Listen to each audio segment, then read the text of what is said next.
बच्चों माइटोसिस हो या मियोसिस हो, सेल को पहले इंटरफेस करना पड़ेगा। अगर ये सेल माइटोसिस करना चाहती है तो पहले इसको इंटरफेस करना पड़ेगा, फिर ये माइटोसिस करेगी। अगर ये सेल मियोसिस करना चाहती है तो पहले इसको इंटरफेस करना पड़ेगा, फिर ये मियोसिस करेगी। ठीक, तो इंटरफेस में आपके पास एक सेल आई। इस सेल में मैंने कंसिडर कर लिए कि मेरे पास 4 क्रोमोसोम है और हर क्रोमोसोम में एक क्रोमैटिड है। क्योंकि डिप्लॉयड सेल ही मियोसिस कर सकती है तो इसके अंदर जो टोटल डीएनए का अमाउंट है, इन क्रोमोसोम्स में जितना डीएनए है उसके अमाउंट को मैंने 2C मान लिया। जीवन में कोई चेंज नहीं, एस में डीएनए रेप्लिकेशन हुआ तो अब एक क्रोमोसोम में 2 सिस्टर क्रोमैटिड हो गई, तो डीएनए 4C हो गया। क्रोमोसोम का नंबर सेम है बट एक क्रोमोसोम में 2 क्रोमैटिड है। G2 में सेम है। अब ये वाली सेल मियोसिस करने जाएगी तो मियोसिस की शुरुआत होती है मियोसिस फर्स्ट से, जिसमें सबसे पहले आता है prophase first. Prophase first long है और कॉम्प्लेक्स है क्योंकि इसके अंदर काफी सारी स्टेजेस हैं, बट ये स्टेजेस माइटोसिस के प्रोफेज में नहीं होती, इसलिए वो सिंपल होता है और शॉर्ट होता है। तो सबसे पहले पढ़ेंगे लेप्टोटीन। बच्चों लेप्टोटीन के अंदर क्रोमोसोम बनाए गए हैं और ये सेंट्रोल अपोजिट पोल पे जाना स्टार्ट हो गया है। जो क्रोमोसोम बनाए गए हैं, हर एक क्रोमोसोम की जो 2 क्रोमैटिड है वो क्लियरली विजिबल नहीं है। यहां पर कंडेंसेशन स्टार्ट हुआ है, खत्म नहीं हुआ है, स्टार्ट हुआ है, जो आगे तक कंटिन्यू चलेगा जाइगोटीन पैकेटिंग में। ठीक, और यहां पर क्रोमोसोम लाइट माइक्रोस्कोप में विजिबल है। न्यूक्लियर मेम्ब्रेन न्यूक्लियस आपका प्रेजेंट है। डीएनए का अमाउंट उतना ही है जितना G2 में था, 4C। जाइगोटीन, जाइगोटीन में क्या हुआ, ये जो क्रोमोसोम थे इनमें पेयरिंग हो गई। तो हर पेयर में, अगर मेरे शरीर में 46 क्रोमोसोम है तो पेयर कितने हुए, 23 पेयर हुए।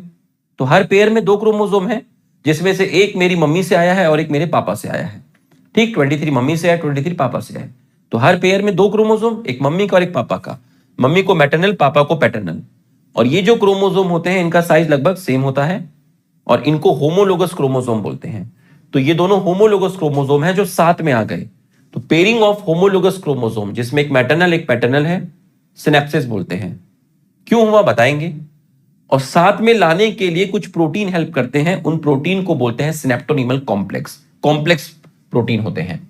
तो आपका एक स्ट्रक्चर फॉर्म हो गया बाइवेलेंट। तो एक बाइवेलेंट में 2 क्रोमोसोम, 2 क्रोमोसोम में 4 क्रोमैटिड, और 4 क्रोमैटिड मतलब एक टेट्राड। इसका मतलब एक बाइवेलेंट इक्विवेलेंट टू एक टेट्राड।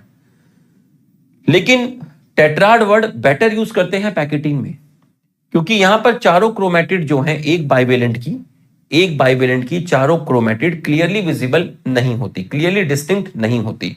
ठीक, दूसरा टेट्राड वर्ड मतलब 4 क्रोमैटिड क्लियरली विजिबल है कहां, पैकेटिन के अंदर। ये क्वेश्चन कराया गया था जाइगोटीन। अगर पेरेंट, आप कितना पेरेंट सेल में कितने क्रोमोसोम लेके चले, 4, तो बाइवेलेंट कितनी बनेंगे, 2। टेट्राड कितने बनेंगे आपके, 2।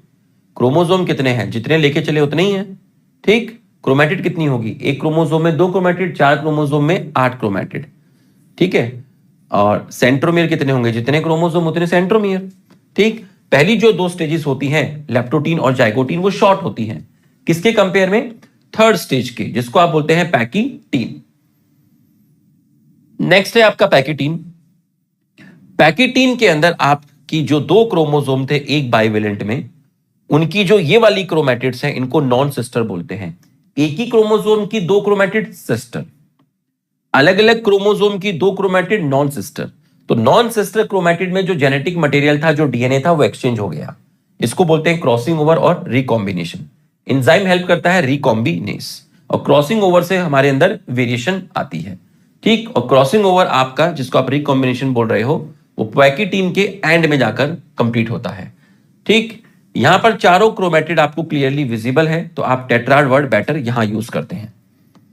और जिस स्ट्रक्चर पे क्रॉसिंग ओवर होता है, इस जगह पर क्रॉसिंग ओवर हुआ, तो इस स्ट्रक्चर को रिकॉम्बिनेशन नोड्यूल बोलते हैं। यहां पर एंजाइम्स इन्वॉल्व होते हैं, मशीनरी इन्वॉल्व होती है जो क्रॉसिंग ओवर में हेल्प करती है, उस मशीनरी को रिकॉम्बिनेशन नोड्यूल बोलते हैं। अब क्रॉसिंग ओवर करवाने के लिए दोनों क्रोमोसोम को साथ में रखना था, इसलिए सिनेप्टोनिमल कॉम्प्लेक्स की जरूरत थी। क्रॉसिंग ओवर हो गया, सिनेप्टोनिमल कॉम्प्लेक्स की जरूरत नहीं है, तो सिनेप्टोनिमल कॉम्प्लेक्स डिसॉल्व होना स्टार्ट हुआ। तो अगर सिनेप्टोनिमल कॉम्प्लेक्स डिसॉल्व होना स्टार्ट होगा तो क्रोमोसोम एक दूसरे से सेपरेट होना स्टार्ट होंगे, और हो भी रहे हैं। लेकिन एक जगह पर अभी भी सेपरेट नहीं हुए। इसका मतलब वहां हो सकता है थोड़ा बहुत सिनेप्टोनिमल कॉम्प्लेक्स है। तो जिस जगह पर अभी भी सेपरेट नहीं हुए हैं वहां पर एक क्रॉस लाइक स्ट्रक्चर आपको दिख रहा है जिसको आप बोलते हैं कियास्मेटा। और कियास्मेटा वो साइट होती है जहां देखकर यह पता चल रहा है कि यहां पर क्रॉसिंग ओवर हुआ था पैकेटीन स्टेज में। ये वाली स्टेज जो oocyte सेल्स होती है कुछ वर्टिब्रेट्स में, उस सेल में ये वाली स्टेज कुछ मंथ और ईयर तक एक्सटेंड हो जाती है। उस स्टेज को बोलते हैं डिक्टियोटिन स्टेज। यहां देखिए कियास्मेटा गायब हो गया, इसको बोलते हैं टर्मिनलाइजेशन। ये प्रोफेज का लास्ट स्टेज है, इसका मतलब न्यूक्लियस न्यूक्लियर मेम्ब्रेन डिसअपियर हो गया। इसके बाद मेटाफेज 1 आएगा, मतलब ट्रांजिशन टू मेटाफेज 1। और ये लास्ट स्टेज है प्रोफेज की, फाइनल स्टेज ऑफ प्रोफेज 1।